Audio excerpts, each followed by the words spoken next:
Good morning students, welcome to online classes. आप central public academy Chaurchana. हम बात कर रहे थे क्लास 11 के जनरल अकाउंटेंसी में। तो क्लास 11 की अकाउंटेंसी के लिए हम लोग ने जनरल एंट्री पढ़ना शुरू किया है आज। लेकिन थोड़ा सा इसके पहले मैं बताता हूँ कि आपको इसके पहले मैंने चैप्टर्स पढ़ा रखे हैं, अकाउंटिंग क्वेश्चन पढ़ा रखा है। इसके बाद पहले के जो चैप्टर्स हैं वो मैंने आपको पढ़ा रखे हैं। आज हम लोग को जनरल शुरू कर रहे हैं। अभी तक भी पिछले 10 दिन से लगभग 10 या 12 दिन से लगभग हम लोग रिवीजन कर रहे थे।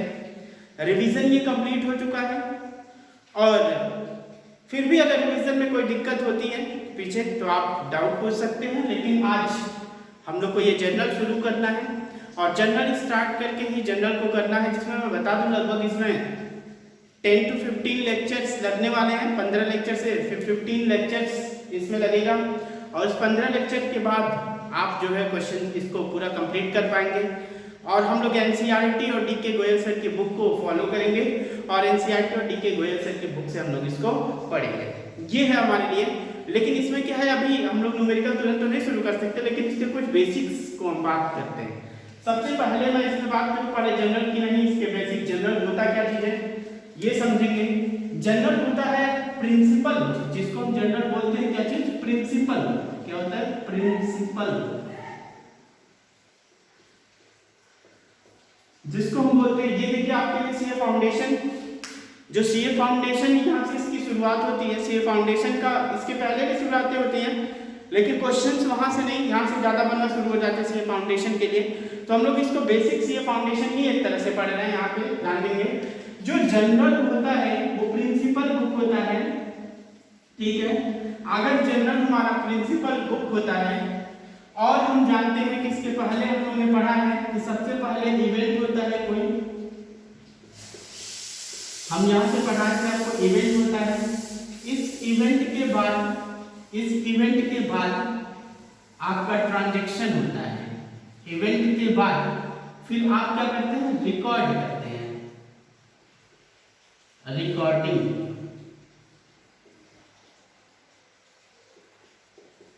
हम लोग रिकॉर्डिंग का काम करते हैं। रिकॉर्डिंग का काम कंप्लीट हो जाएगा तो हम लोग पढ़ेंगे क्लासिफिकेशन।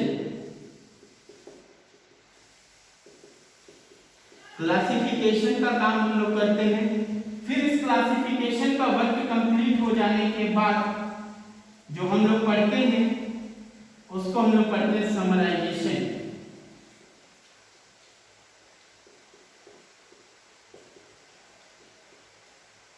हम लोग पढ़ते हैं समराइजेशन, और समराइजेशन होता है। फिर हम लोग फिर से इवेंट होता है। तो मैंने बात किया था जो हम लोग रिकॉर्ड करते हैं, रिकॉर्डिंग को ही हम लोग जनरल बोलते हैं।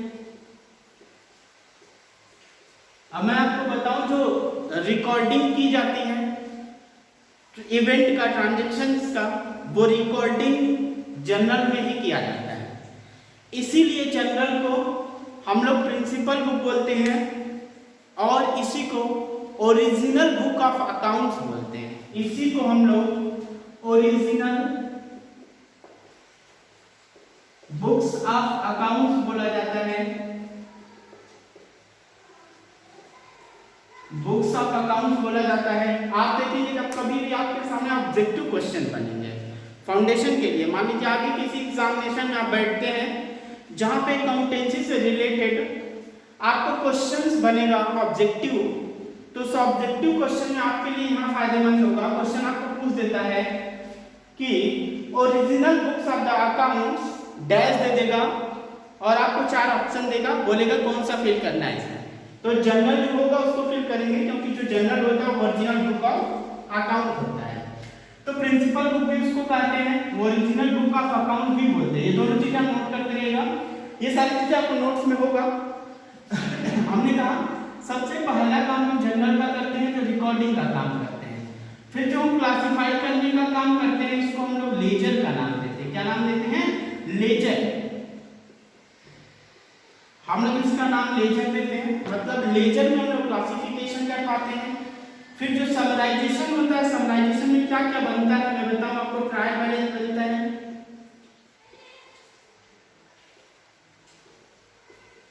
ट्रायल बैलेंस बनता है। उसके बाद हमारा प्रॉफिट एंड लॉस अकाउंट बनता है, प्रॉफिट एंड लॉस अकाउंट बनता है, और बैलेंस शीट बनता है,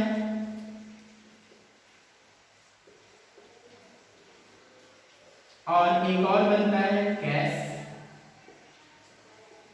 अकाउंट बनता है, जिसको हम लोग कैश बुक भी बोल सकते हैं। अब यहाँ पर ये सारी चीजें इवेंट जो होती हैं, जो भी हम लोग वर्क करते हैं गुड्स का परचेज या सेल, इस तरह का ये इवेंट होता है। फिर बात हम लोग ये सब पढ़ चुके हैं, इसको पढ़ने की जरूरत नहीं। यहाँ पे मुझे यहाँ आना है, दरअसल बात इसकी बेसिक्स मुझे तैयार करनी आपकी।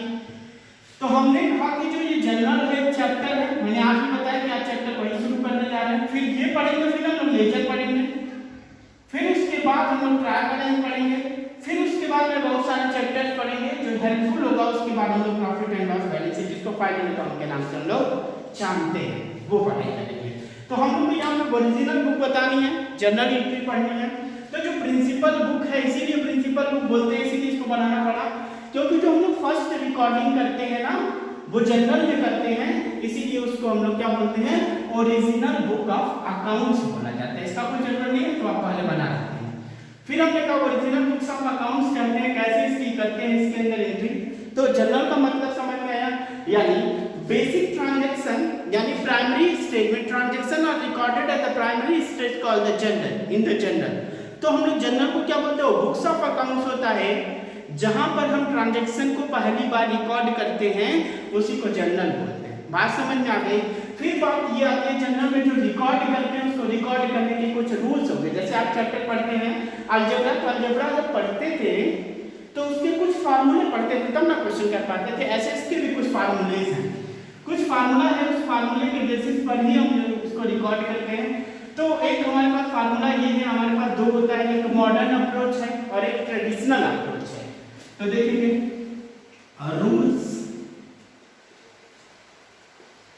Rules of accounting, rules of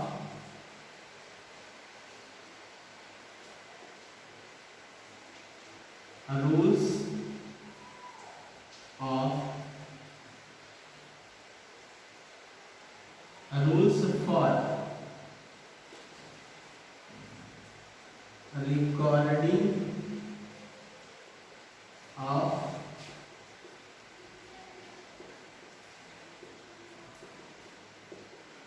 transaction in general. मतलब ये लिखेंगे आप लोग, हमने लिखा कि rules for recording of transaction in general. Journal में लिखने का क्या रूल्स है, उस रूल्स को हमने यहाँ पे बताया है। तो देखेंगे जो ये रूल्स है, ये रूल्स मेरे पास दो टाइप्स के हैं। याद लिखेंगे, आपकी बुक में मिलेगा नहीं, याद लिखते जाएंगे इसको। ये जो रूल्स हैं वो दो तरह के, एक है ट्रेडिशनल अप्रोच,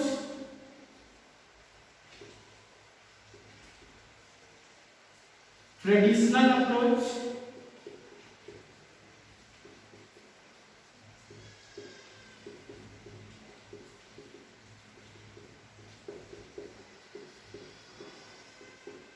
ट्रेडिशनल अप्रोच और एक है मॉडर्न अप्रोच।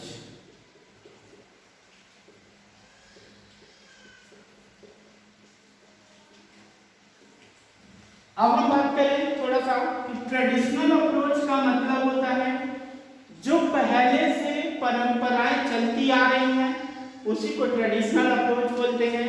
मॉडर्न अप्रोच जो है वो हम लोग पढ़ चुके हैं, जो मॉडर्न अप्रोच है वो पढ़ चुके हैं, जिसको हम लोग अकाउंटिंग इक्वेशन का नाम देते हैं।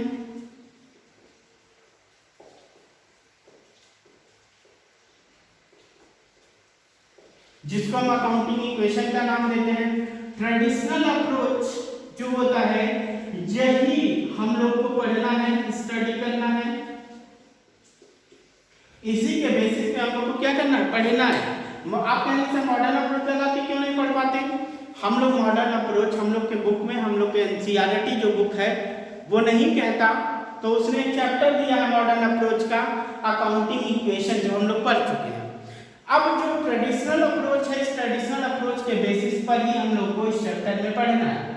तो हम बात करें जो ट्रेडिशनल अप्रोच है, ट्रेडिशनल अप्रोच के लिए जो रूल है वो हम लोग गोल्डन रूल के नाम से जानते हैं। गोल्डन रूल होगा इसका, उसी गोल्डन रूल से हम लोग जनरल एंट्री करेंगे। तो गोल्डन रूल क्या है देखेंगे। ये गोल्डन रूल क्या है पहले तो हम समझेंगे, इसी को समझने में थोड़ा टाइम इन्वेस्ट होगा। यहाँ से लिखते हैं हम लोग, देखेंगे आप लोग। ये हटा देता है, वीडियो रोक दीजिएगा, लिख लीजिएगा। यहाँ देखेंगे कि जो हमारे पास गोल्डन रूल है उसको पढ़ना है। गोल्डन रूल, तो देखेंगे गोल्डन रूल क्या है।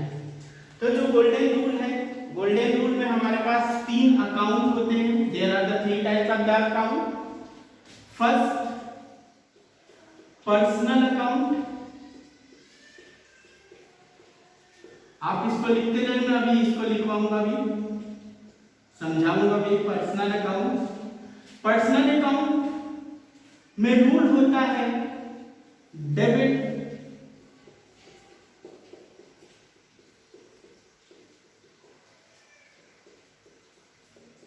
Debit the receiver and credit the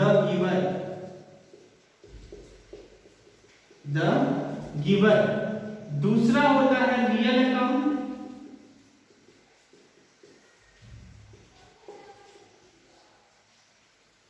real account होता है। इसका रूल होता है व्हाट्स कम इन, क्रेडिट होता है what goes out, what's goes out. Third होता है नॉमिनल अकाउंट,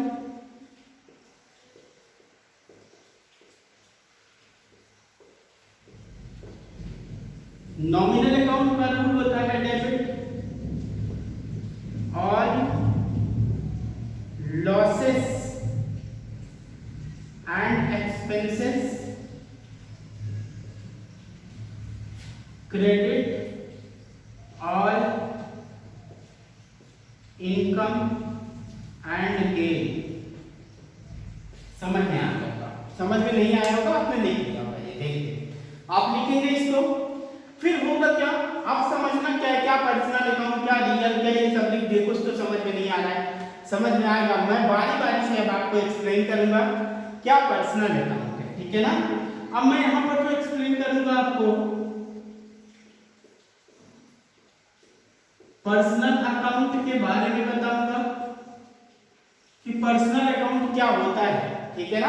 अब ध्यान दीजिए पर्सनल अकाउंट क्या होता है, ठीक। जो अकाउंट्स है उस अकाउंट्स में जरा बताएगा पर्सनल जो लिखा हुआ है अकाउंट। अभी इन सबका मतलब सबका समझेंगे, लेकिन पहले इसका मतलब तो समझ जाए क्या होता है। सबसे पहले ये जो पर्सनल अकाउंट है वो बना हुआ है पर्सन से। किससे बना हुआ है, यहाँ तक देखेंगे पर्सन से बना हुआ है, ठीक है ना। पर्सन मतलब कोई व्यक्ति हो, कोई पर्सन हो, उसको हम बात करें तो जो पर्सनल अकाउंट है include all types of the person, all types of the person, सभी पर्सन इसमें इंक्लूड होते हैं। पर्सनल अकाउंट में क्या जाता है, सभी पर्सन जाते हैं। लेकिन आप सोचेंगे सर कौन से सभी तरह के पर्सन, पर्सन 2 तरह के होते हैं।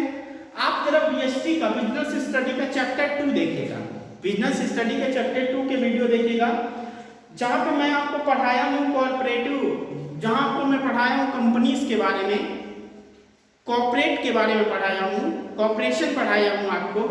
वहां पे एक बार इस वीडियो में समझे होंगे शायद आप, कि मैंने बताया था कि सेपरेट लीगल एग्जिस्टेंस होता है, उसके पास वोटिंग राइट होता है, नेशनैलिटी होती है, ये सारी चीजें उसके पास होता है। किसके पास, उस कंपनी के पास। क्यों, सेपरेट लीगल एग्जिस्टेंस की वजह से, ठीक है ना। तो क्या हो गया कि हमने कहा जो पर्सनल अकाउंट है वो इंक्लूड करता है किसको, all types of the person. अब जो पर्सन होता है वो 2 तरह से होता है। एक तो पर्सन को हम लोग बनाते हैं, ऐसे बनाने वाला नहीं, जैसे हम लोग पर्सन जैसा होता है, वो पर्सन जैसा बिहेव करता है, लेकिन एक्चुअल में वो सांसें नहीं ले सकता, वो पर्सन की मैं बात कर रहा हूं। वो पर्सन जिसको हम लोग बनाते हैं, जो सांसें नहीं ले सकता लेकिन वो व्यक्ति जैसा व्यवहार करता है। मैं थोड़ा सा एग्जांपल बताऊं आपको, तो वो एग्जांपल है कंपनी का। जैसे मान लीजिए आप जो है किसी के पास जाते हैं, मान लीजिए आप पतंजलि कंपनी है, तो पतंजलि कंपनी का आपने एक जेल यूज किया, अपने सर पे लगाया आपने, और आपके बाल जो है सब गिर गए नीचे, तो बताएगा क्लेम क्या बाबा रामदेव के ऊपर होगा या फिर पतंजलि कंपनी के ऊपर होगा?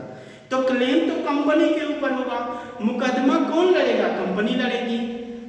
मुकदमा कौन लड़ेगा? कंपनी लड़ेगी। कंपनसेशन कौन देगा? कंपनी कंपनसेशन देगी। तो इसलिए जो कंपनी है वो एक पर्सन है जिसको हम लोग बोलते हैं आर्टिफिशियल पर्सन, ऐसा पर्सन जिसको हम बनाते हैं। अब थोड़ा समझिएगा, ये आल टाइप्स ऑफ द पर्सन को मैं बता रहा हूं। जो यहाँ पे पर्सन की बात की है, इस पर्सन जो होता है वो दो तरह का है। एक होता है आर्टिफिशियल पर्सन, और दूसरा होता है नेचुरल पर्सन। नेचुरल पर्सन पहला कौन? पहला तो होता है आर्टिफिशियल पर्सन और सेकेंड होता है natural person. Artificial person, natural person. Person कौन? सभी व्यक्ति इंक्लूड होते हैं किसमें? पर्सनल अकाउंट में। लेकिन वो व्यक्ति हैं कौन कौन? एक तो मैंने बताया वो जिसको हम लोग बना देते हैं कृत्रिम तौर से, जिसको बोलते हैं हम लोग आर्टिफिशियली बना देते हैं। वो व्यक्ति जैसा होता है, बिहेव वैसा ही करता है, लेकिन वो व्यक्ति होता नहीं है, पर्सन होता नहीं है। और दूसरा नेचुरल, जो भगवान ने बनाया है, जो गॉड लोग बना रहे हैं, गॉड ने बना रखा है हम लोग को, राम श्याम मोहन घनश्याम, हम आप, ये सारे लोग। तो ये सारे लोग कौन है? ये सारे लोग नेचुरल पर्सन है। दूसरा कौन है? आर्टिफिशियल पर्सन है। तो बात करें आर्टिफिशियल पर्सन में क्या हो सकता है? वो person created by the human being, यानी कौन बनाता है? Created by the human being for special purpose is called artificial person. यानी आर्टिफिशियल पर्सन वो जिसको ह्यूमन बीइंग बनाता है, उसको हम लोग आर्टिफिशियल पर्सन बोलते हैं। ऐसे ही ज्वेलरी होती है, देखते होंगे गोल्ड, जैसे गोल्ड होता है, गोल्ड की ज्वेलरी, उसी तरह से गोल्ड की ज्वेलरी नहीं होती है, वो किसी सस्ते मेटल की होती है, लेकिन वो गोल्ड जैसी बना दी जाती है, तो उसको बोलते हैं आर्टिफिशियल ज्वेलरी। तो वैसे ही कंपनी मैन जैसा, पर्सन जैसा बना देते हैं, लेकिन पर्सन नहीं है। आर्टिफिशियल पर्सन में आता कौन है? आर्टिफिशियल पर्सन में जैसे हमने बैंक को बना देते हैं, किसको? बैंक। जरा बताइएगा, बैंक पर्सन जैसा बिहेवियर नहीं करता, पर्सन जैसा बिहेवियर करता है, लेकिन वो पर्सन नहीं है। हम जाते हैं बैंक में, या फिर आप एटीएम मशीन के अंदर जाते हैं, एटीएम मशीन से बोलते हैं भाई मुझे 5000 रुपए दे दो। एटीएम कहता है मैं पहचान नहीं पा रही हूं तुमको, तुम अपना कोड बता दो, तुम अपना आईपी कोड बता दो, मैं पहचान जाऊंगी कि तुम हो, ठीक है ना? क्योंकि उसके पास सोचने की क्षमता तो नहीं है ना। लेकिन वो क्या, आपका जैसे ही वो आईपी एड्रेस पाएगी, जैसे ही आपके कोड को वो कैप्चर करेगी, वैसे ही आपके सारे डिटेल को वो पढ़ेगी और आपको पैसा दे देगी। बताइए पर्सन जैसा बिहेवियर करता है कि नहीं? आप दुकान पे जाते हैं, मान लीजिए आपके पापा कहें कुछ दुकान पे जाके सामान ला, वो दुकानदार आपके पापा को जानता है लेकिन आपको नहीं जानता। आप जाते कहते हैं हम उन्हीं के लड़के हैं, मुझे कुछ सामान दे दीजिए। वो कहता है बताइए उनका कुछ के बारे में, कुछ बताइए, कैसे पहचाने, कैसे जाने कि आप उन्हीं के लड़के हैं? तो आप उनके कुछ एड्रेस बताते हैं, उनकी कुछ बातें बताते हैं, तो उसको विश्वास होता है हाँ भाई हाँ सही बात है, तब सामान दे देता है। ऐसे ही एटीएम, आप खड़े होते हैं, बोलते हैं मुझे 5000 रुपए दो, 50,000 रुपए दो, एटीएम देता है, देने के लिए तैयार है, लेकिन कहता है बस कोड बता दो। कोड आप बताते हैं, आपके पास पैसा आ जाता है। बताए पर्सन जैसा बिहेवियर करता है कि नहीं करता है? पर्सन जैसा करता है। इसीलिए जो बैंक होता है ना, वो आर्टिफिशियल पर्सन में रखा जाता है। बात समझ में आ रही ना? कंपनी आर्टिफिशियल पर्सन में कौन? बैंक हो गया, और कौन हो गया? कंपनी हो गई। बात समझ में आ रही है? बैंक हो गई, कंपनी हो गई।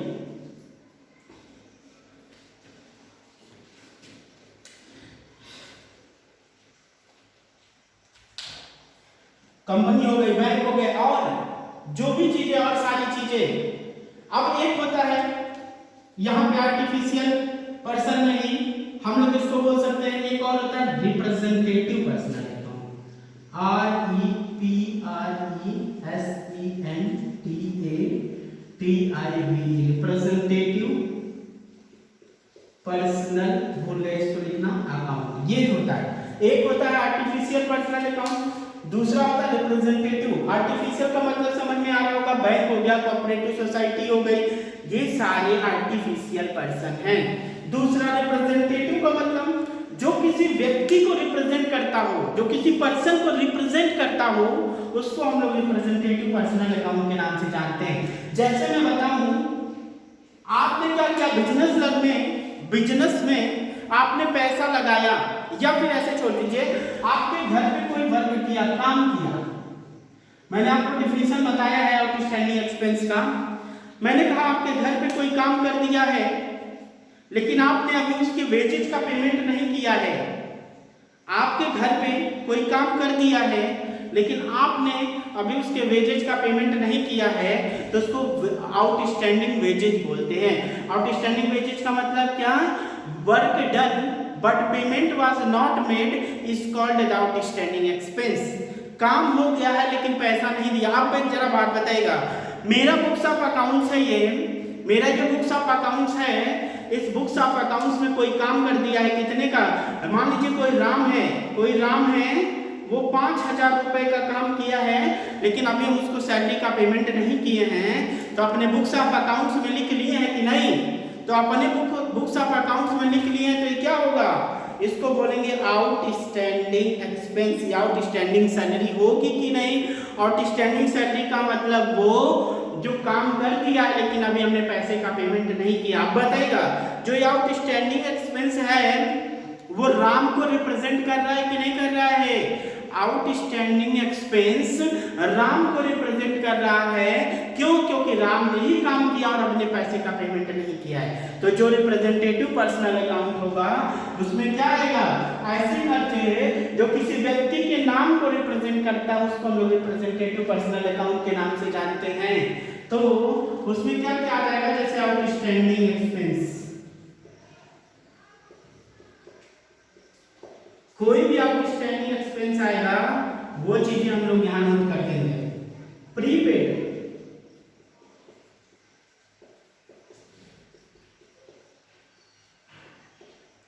एक्सपेंस का मतलब amount money receive but work not done.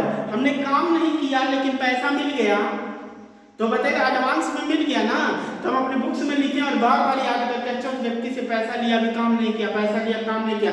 पता है तो उस व्यक्ति को रिप्रेजेंट कर रहा है कि नहीं कर रहा है? उसको रिप्रेजेंट कर रहा है, इसलिए हम लोग उसको रिप्रेजेंटेटिव पर्सनल अकाउंट के नाम से जानते हैं प्रीपेड एक्सपेंसेस को। और कैपिटल पैसे, बिजनेस में हम पैसा लगाते हैं, हम बिजनेसमैन हैं, तो बिजनेस और businessman both are separate, business and businessman both are separate, दोनों अलग अलग होते हैं, लेकिन बिजनेस में मेरा नाम रिप्रेजेंट करता है, हमने कैपिटल लगाया है, मेरे नाम को वहां पर रिप्रेजेंट करता है, इसलिए वो रिप्रेजेंटेटिव पर्सनल अकाउंट होता है। ड्राइंग होता है। अब जरा ड्राइंग की बात बताइएगा। मैंने कहा हमारे ड्राइंग का मतलब क्या होता है, गुड्स और cash withdraw by for the personal use by the proprietor is called the drawing. मतलब ड्राइंग का मतलब जब बिजनेसमैन ओनर बिजनेस से कुछ पैसे निकाल लेता है अपने पर्सनल यूज के लिए, तो ड्राइंग बोलते हैं। जरा बताएगा बिजनेसमैन के नाम को रिप्रेजेंट कर रहा है कि नहीं? बिजनेसमैन रिप्रेजेंट कर रहा है, क्योंकि अलग अलग है ना, तो बिजनेस अपने लिख लेगा इतना ड्राइंग किया है, कौन? ओनर का नाम लिख लेगा, तो ये रिप्रेजेंट कर रहा है नाम को। इसलिए अब बात ये है कि आपको रट्टा तो मारने नहीं, थोड़े समझने, मैंने प्रयास कर रहा हूं समझाने का, फिर भी आपको जो नोट्स मिलेगा वहां पे सभी आउटस्टैंडिंग एक्सपेंस की सभी तरह की जो आर्टिफिशियल पर्सन है उसकी लिस्ट मिलेगी, और आपको सभी तरह के रिप्रेजेंटेटिव पर्सनल की लिस्ट मिलेगी। वहां पे सब लिखा रहेगा कौन कौन सी चीजें रिप्रेजेंटेटिव में आती है, कौन कौन सी चीजें हमारा आर्टिफिशियल में आती है। कोई दिक्कत नहीं होगा। अभी थोड़ी परेशानी हो सकती है, प्रॉब्लम हो सकती है, क्योंकि अभी नए आप पढ़ रहे हैं। जब आप दो दिन 4 दिन जब क्वेश्चन सॉल्व करना शुरू कर देंगे तो ये चीजें आपको अपने आप याद आ जाएंगी। ये किसी को याद नहीं करना पड़ता क्या आर्टिफिशियल पर्सन है क्या नेचुरल पर्सन है, कुछ याद करने की जरूरत नहीं। 10 दिन क्वेश्चन लगाएंगे ऑटोमेटिक दिमाग के अंदर सेट हो जाएगा। लेकिन बात ये है क्वेश्चन आपको करना है, क्वेश्चन आप करेंगे तो ही ये दिमाग के अंदर सेट होगा, अदरवाइज नहीं सेट होगा। कोई कहे मैं रट्टा मार के पढ़ लूंगा तो अकाउंटेंसी पॉसिबल नहीं है। अभी आप नए जा रहे हैं अकाउंटेंसी पढ़ने, मैथ से भी टफ होता है अकाउंटेंसी। क्यों मैथ से टफ इसलिए होता है क्योंकि सभी टॉपिक एक लाइन भी पढ़ेंगे वो भी कॉन्सेप्चुअल होगा।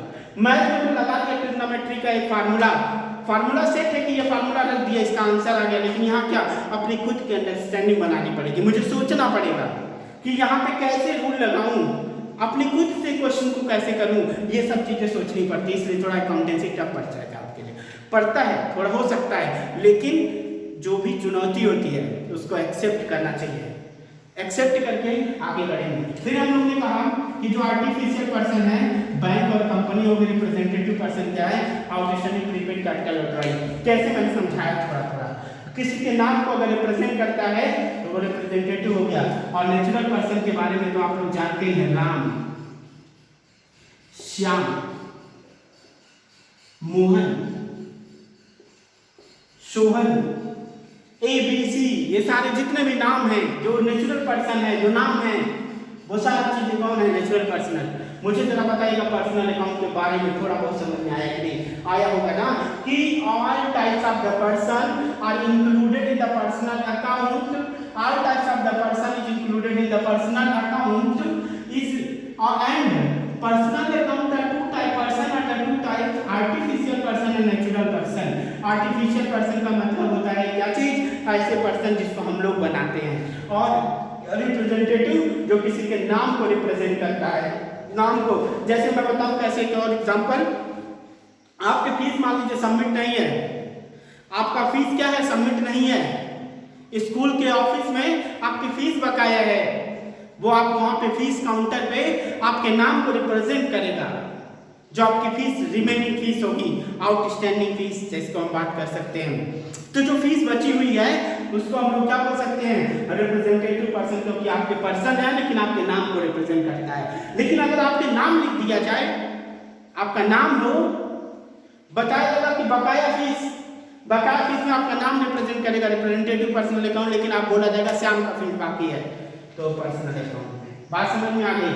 फिर मैं करूँ क्या आगे, मुझे दूसरा चीज अब जरा बताएगा, मैंने कहा कोई पर्सनल अकाउंट में सिर्फ पर्सन ही जाता है, सिर्फ पर्सन ही जाता है, तो बताइएगा पर्सन या तो कुछ रिसीव कर सकता है या तो कुछ गिव कर सकता है, या तो कुछ वो उसे मिलेगा या तो कुछ वो देगा, यही दो काम कर सकता है। या तो रिसीवर हो सकता है या तो वो गिवर हो सकता है। मैं बात करूं फिर से, क्या रूल है, debit the receiver and credit the giver. मैंने कहा जब वो रिसीव करेगा तो डेबिट कर दो और जब गिव करेगा तो क्रेडिट कर दो, कहानी खत्म। यानी पर्सनल अकाउंट में include all types of the person and rules क्या है, कुछ भी अगर पर्सन रिसीव करेगा तो डेबिट कर दो और गिव करेगा तो क्रेडिट। ये बस रट्टा मार लीजिएगा, क्योंकि इसके लिए आप सोचेंगे क्यों रिसीवर क्यों गिवर, तो ये रूल बना दिया गया, रूल्स है, और इस रूल्स के बेसिस में हम लोग अकाउंटिंग करते हैं। तो ये समझ में आ गया। अब थोड़ा रियल अकाउंट को समझ लेते हैं हम लोग क्या होता है। ये हटाते हैं हम लोग, आप वीडियो रोक करके इसको लिख सकते हैं, कोई दिक्कत नहीं, लिखना जरूर है, लिखना जरूर है इसको, क्योंकि ये सब बुक्स में नहीं मिलेगा। अब हम लोग को पढ़ना है रियल अकाउंट, रियल अकाउंट के बारे में, ठीक है ना। रियल अकाउंट क्या है, अब रियल अकाउंट जो होता है जरा पढ़ेंगे। रियल अकाउंट में सभी पर्सन क्या इंक्लूड होते हैं, इंक्लूड ऑल एसेट्स, सभी तरह के एसेट्स क्या होते हैं, इंक्लूड होते हैं। मैंने एसेट को आपको डिफाइन कर रखा है। एसेट क्या होता है, एसेट हमारा दो तरह का होता है, एक होता है फिक्स्ड एसेट, फिक्स्ड एसेट्स, एक होता है करेंट एसेट्स, करेंट एसेट्स। हमने दो तरह के एसेट का आपको पढ़ा रखे हैं पिछले वाले चैप्टर में। तो एसेट्स जो होता है वो दो तरह का होता है, एक फिक्स एसेट होता है और एक करेंट एसेट होता है। मैंने कहा था फिक्स एसेट वो एसेट होता है जिसकी लाइफ जो होती है मोर देन 3 ईयर होती है, 3 साल से ज्यादा उसकी लाइफ होती है ना, तो उसको हम लोग क्या बोलते हैं, फिक्स एसेट का नाम देते हैं। जिसकी लाइफ लेस देन 3 ईयर होती है उसको हम लोग क्या बोल देते हैं, करंट एसेट। मतलब 1 साल मान लीजिए, इसको 1 साल से कम होती है तो उसको हम लोग क्या बोलेंगे, करंट एसेट का नाम देते हैं। और इसको 1 साल कर लीजिए, 1 साल से ज्यादा हो गई तो फिक्स एसेट हो जाता है। और फिक्स एसेट की मैं बात करूं तो क्या क्या आ सकता है, जैसे बिल्डिंग, क्या क्या आ सकता है, building, machinery, MACHELINERY machinery, building, furniture, land, जमीन, ये सारी चीजें फिक्स्ड एसेट में आती हैं जिसकी लाइफ 1 साल से ज्यादा होती है, 3 साल से मतलब एक तरह से ज्यादा होती है, उसको हम लोग फिक्स्ड एसेट का नाम देते हैं। और करंट एसेट में क्या होती है, जिसकी लाइफ 1 साल से कम होती है। जैसे मैं एग्जांपल दे दूं, डेब्टर। कैसा डेब्टर, डेब्टर का मतलब क्या, वो पर्सन जिसको मैंने क्रेडिट पे गुड्स सेल किया है, जिस व्यक्ति को क्रेडिट पर गुड्स हमने बेचा है, ये सब। जैसे इसमें आ जाएगा क्या चीज, कैश, ये सब चीजें आती हैं। यानी include all types of asset. इसको हटा देना, थोड़ा मुझे एक्सप्लेन करना है यहाँ पे। अब चला बताइएगा, एक बात सुनिएगा, अगर हमने कहा रियल अकाउंट में क्या जाता है, सभी तरह के एसेट जाते हैं। एसेट का मतलब कैश, एसेट का मतलब कैश। तो अब जरा बताइएगा, रियल अकाउंट जो है, यहां आइएगा, रियल अकाउंट अगर एसेट है तो एसेट या तो आ सकता है या तो जा सकता है, या तो आ सकता है या तो जा सकता है। तो जरा बताइएगा, आएगा तो डेबिट कर देंगे और जाएगा तो क्रेडिट कर देंगे, आएगा तो डेबिट, जाएगा तो क्रेडिट। यानी रियल अकाउंट में क्या, ऑल एसेट्स जाते हैं, क्या, ऑल एसेट्स। बस क्या डेबिट होगा, व्हाट कम्स इन, एसेट आएगा तो डेबिट करेंगे, व्हाट गोज आउट, जाएगा तो क्रेडिट कर देंगे। बात समझ में आ गई, क्या हो गया, ये रियल अकाउंट। नॉमिनल अकाउंट में 4 चीजें होती हैं, इस ब्रह्मांड में नॉमिनल अकाउंट में सिर्फ 4 ही चीजें पाई जाती हैं। क्या होता है, या तो लॉस होगा, एक्सपेंस होगा, लॉस होगा, एक्सपेंस होगा, ये 4 ही चीजें इसके अंदर आती हैं। Loss, expense, income, gain. मैंने सारी डेफिनेशन आपको बता रखा है, ठीक है। अगर लॉस होगा या एक्सपेंस होगा तो हम लोग डेबिट कर देंगे, और इनकम होगा और गेन होगा तो क्रेडिट कर देंगे। ये रहा मेरा गोल्डन रूल, ये है मेरा क्या, गोल्डन रूल। इस गोल्डन रूल के बेसिस पे हम लोग क्या करना होता है, अकाउंटिंग करना होगा। तो ये गोल्डन रूल है, इसके अंदर हम लोगों ने पर्सनल अकाउंट समझा, रियल समझा और नॉमिनल समझा। और इसके समझने के बाद अब हम लोग क्या करेंगे, अब छोटे छोटे क्वेश्चन से शुरुआत करेंगे। इसके बाद मैं आपको क्या बताऊंगा, फॉर्मेट बताऊंगा। देखिएगा इसका फॉर्मेट क्या है, फॉर्मेट क्या है इसका। तो फॉर्मेट के लिए आप देखेंगे, ये फॉर्मेट है इसका। इसका फॉर्मेट इस तरह का होता है, इसमें 5 कॉलम होते हैं। पहले कॉलम का में डेट लिखा जाता है, इसमें पर्टिकुलर लिखा जाता है, इसमें लेजर फोलियो लिखा जाता है, इसमें अमाउंट डेबिट लिखा जाता है, इसमें अमाउंट क्रेडिट लिखा जाता है। यानी डेट, ये जर्नल का क्या है, ये जर्नल का फॉर्मेट है। इसी फॉर्मेट में हम लोग को जर्नल बनाना होता है। कितने कॉलम होते हैं, 5 कॉलम होते हैं जर्नल में। कौन कौन, डेट, पर्टिकुलर, डेट पतला होता है, पर्टिकुलर थोड़ा बड़ा ज्यादा होता है, लेजर फोलियो थोड़ा पतला होता है, फिर डेबिट और क्रेडिट थोड़ा थोड़ा पतला होता है। इतना इतना हम लोग ले लेंगे, इतना इतना ले लेंगे कॉपी के साथ। सबसे चौड़ा कौन, पर्टिकुलर होगा। ये हमारा फॉर्मेट है, ये हम लोग का बेसिक है। अब इस बेसिक्स के बाद हम लोग शायद, अगर आपके डाउट नहीं हुए तो अब हम लोग न्यूमेरिकल्स कर सकते हैं। तो नेक्स्ट वीडियो में, नेक्स्ट क्लास में हम लोग इसके न्यूमेरिकल्स को शुरू करेंगे, धीरे धीरे करना शुरू करेंगे। और जब तक जनरल पढ़ेंगे, शुरू करते ही गुड मॉर्निंग के जगह पर यही काम करेंगे, गोल्डन रूल बोलेंगे। जैसे हम लोग बोलते हैं गुड मॉर्निंग, तो गुड मॉर्निंग मैं आते ही गुड मॉर्निंग करूंगा ना, गुड मॉर्निंग के बाद यही रखूंगा, डेली रखूंगा, और आप भी बोलेंगे मेरे साथ डेली। तो याद हो जाएगा आपको कि अच्छा ये ऐसे, ये ऐसे। डेली पढ़ेंगे इसको करते रहेंगे। आप इसको पढ़िए, क्वेश्चन देखिए, नोट्स बना लीजिए इसको जितना मैंने लिखवाया है। उसके बाद मैं आपको नोट्स सेंड भी कर दिया हूँ और आप उससे लिख करके फिर मेरे साथ आप लोग क्वेश्चन करना शुरू करेंगे, ठीक है ना, नेक्स्ट वीडियो में।